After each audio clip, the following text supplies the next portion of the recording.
Prime 500 RDC card erogate in Veneto sulle 3.064 famiglie che l'avevano richiesto attraverso i CAF della CGIL. Le richieste delle province sono state più basse di quello che prevedevamo, comunque a oggi sono state lavorate per il Veneto circa 5.000 pratiche, di cui il 60% sono state con esito positivo.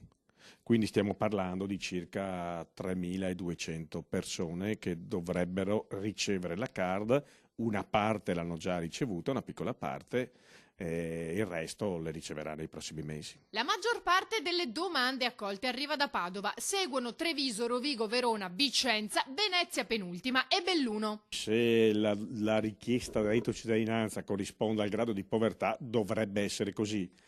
Poi ci sono tante dinamiche in Veneto che hanno mosso le persone, perché non tutti hanno fatto richiesta anche se ne avrebbero avuto diritto.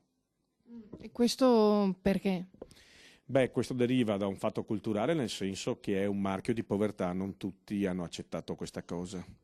E poi c'è il rischio dei controlli, e quindi che ci sia il penale in caso di dichiarazione falsa, diciamo, è abbastanza disincentivante.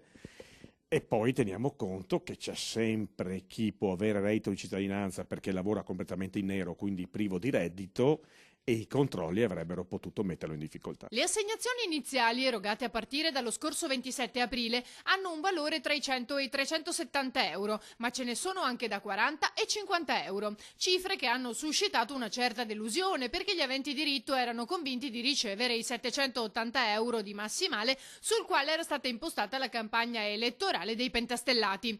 Ma la cifra cambia a seconda di molte variabili. I vincoli di legge per avere il diritto sono così complessi che molte persone ovviamente non rientravano dentro queste caratteristiche.